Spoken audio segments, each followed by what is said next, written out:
trying to retrieve a toy in the water. After swimming, change children into their street clothes. Do not allow riding toys in the pool area. With us now is Brent Emmett, District Manager for Kohl's. Brent, I want to thank you and Kohl's for help keeping kids safe here in Florida. You're welcome, Nancy, and thank you for all the work that you do as well. Kohl's is a family-focused, value-oriented specialty department store that's committed to the communities it serves. Kohl's Cares for Kids is the company's philanthropic program dedicated to children's health and education initiatives nationwide. Special Kohl's Cares for Kids merchandise is sold throughout the year, with 100% of the net profits benefiting health and educational opportunities for children. Each Kohl's Cares for Kids purchase helps Kohl's support nearly 160 hospital partners nationwide. In Jacksonville, we're proud to help Wolfson Children's Hospital provide children's injury prevention programs like this. Thanks again, Brent. And know that here in Jacksonville, we appreciate the efforts that Kohl's is making to keep kids safe.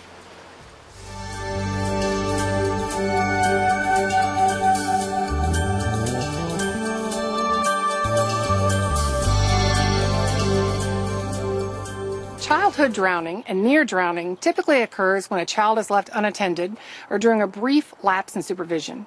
Infants and toddlers are at risk for drowning in bathtubs, toilets, buckets, and even dog dishes. Neighborhood sources of water such as retention ponds, fountains, ditches, and pools and spas on or near the property are also hazards that need to be recognized. You may want to take some additional child-proofing measures, such as extra locks on doors and gates. When I saw his face, he was blue, he was limp, and I said I have to do everything I can to bring him back. My son and I were playing in the yard on a beautiful day like today, and I was sitting in front of him, about 20 feet in front of him, keeping an eye on him, but not tentatively watching him. And there's a difference now that I know. At that particular point, I lost eye contact from him, thinking that he's underneath the play set. And when I got up, I didn't see him, calling for him, he wasn't answering. And at that point, he was in the front yard while I was still looking in the backyard. Hunter?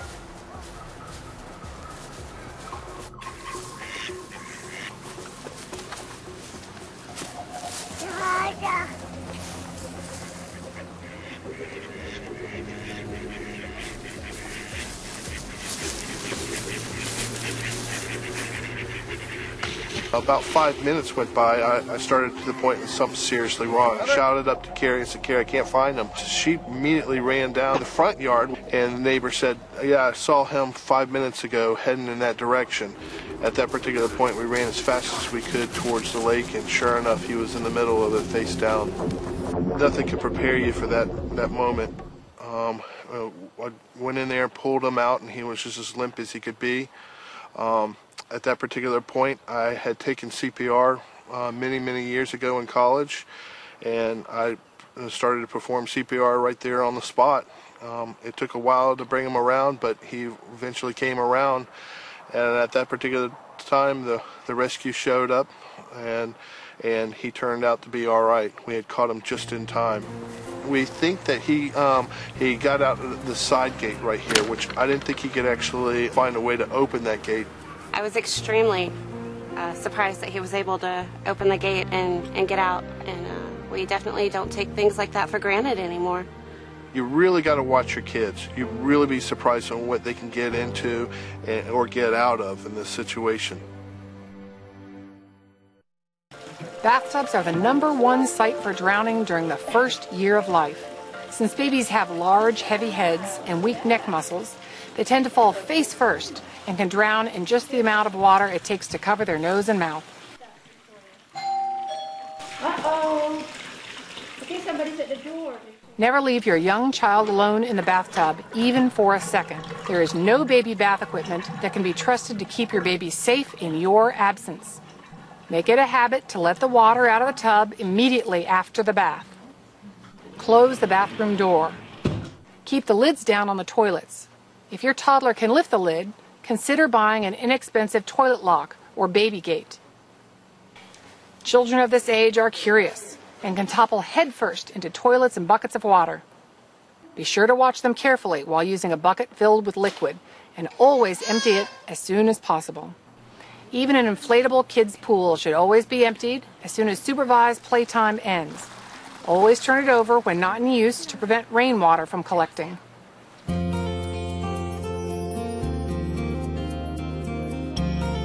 Spending the day at the beach is a great way to have fun with the family outdoors. However, the ocean isn't a pool. Conditions can be unpredictable and the environment can change in a flash. Follow these guidelines to ensure your family makes the best of the beach. One of the first things you should do when you get to the beach is check your beach condition flags. They're posted at most beach accesses and at lifeguard stations, usually with a sign that explains what they mean. They range from green, yellow, red, and double red. There's also a purple flag. They kind of go like a stoplight. Green means generally calm conditions and safe swimming environment. A yellow flag means medium risk. There's waves that an average adult might be able to withstand, but that might knock down a child or an old person. Or the beach could be generally calm, but at certain tide intervals become dangerous. And a red flag means generally hazardous conditions, even for an experienced swimmer. So it's a good idea to stay very close to shore or to stay out of the water altogether. A double red flag is flown when the water is closed to swimming altogether. It's usually flown due to a hurricane or when the water is so dangerous there's a very high risk of drowning. A purple flag is usually flown with another condition flag whenever there's hazardous marine life in the water, like jellyfish, sharks, or stingrays. The sun at the beach is intense. You should always cover up with sunscreen at least 20 minutes before you arrive. And kids should always be covered up with a high UV protectant sunscreen made for kids. It should be waterproof and sweatproof. Also, hats and t-shirts do a good job as well. Parents need to be sure they watch their kids at the beach. The beach comes with a lot of inherent risks: crowds, sharp objects in the sand, jellyfish, and the risk of drowning. Always swim near a lifeguard. The odds of drowning on a United States Lifeguard Association affiliated beach are 1 in 18 million.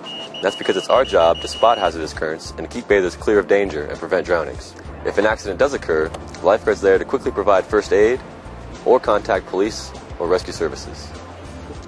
Avoid the grip of the rip. Most near drownings that occur close to shore are due to rip currents, which are also called runouts, rip tides, or undertows, which are caused when water rushes back out to sea through gaps in the sandbar. When someone finds themselves in a rip current and being pulled out to sea, they naturally want to swim back in, but they shouldn't, because if they try to swim in while in the rip current, it's like swimming on a treadmill and they'll never make any progress. Then they start to panic and get tired. That's when things get dangerous. What you should do is remain calm, try to float, and if you can, swim parallel to shore to get out of the rip current before returning back to shore. Watch your weather. Small changes in the wind and tide can have dramatic effects on the ocean conditions. Avoid using rafts or floating toys on days when the wind is blowing out to sea.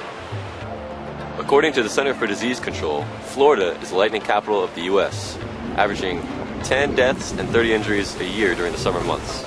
Afternoon storms can be particularly violent, and they roll in fast without much warning. You should never attempt to try and rescue a drowning person without the proper training. A drowning person in a panicked state may grab you and pull you under the water in an attempt to save themselves, and you may be caught in the same dangerous currents that pulled them out to sea in the first place. Instead, summon the lifeguard. They have the proper training and equipment to handle the situation.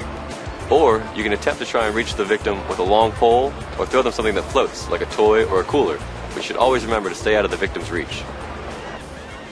To a child, everything at the beach looks the same. So you have to keep a very close eye on children because it only takes a few seconds for them to become disoriented and wander off. Sharing the responsibility with another parent, family member, or trusted friend is a great way to avoid burnout.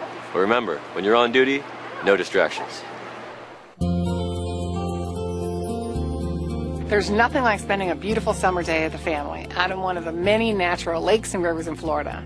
Our state has nearly 1 million registered voters, the highest number of any state. But unfortunately for many families, a perfect day making memories quickly turns into tragedy. Each year, there's an average of more than 700 boating accidents in Florida, with 65 deaths annually. I started swimming when my parents bought a boat when I was 7 years old, and their goal was that I would be able to swim onto shore if there was an accident. You know, there's a lot of different issues with natural bodies, waters, lakes, oceans, rivers. Of course, the biggest one that we always have is going to be drowning. As a park ranger, I've seen a lot of situations where people have drowned. Some of the common reasons have been swimming in undesignated areas, going out on rafts, or wading into unknown areas, and then of course boating accidents, which can happen for various reasons, hitting unknown objects or running into other vessels.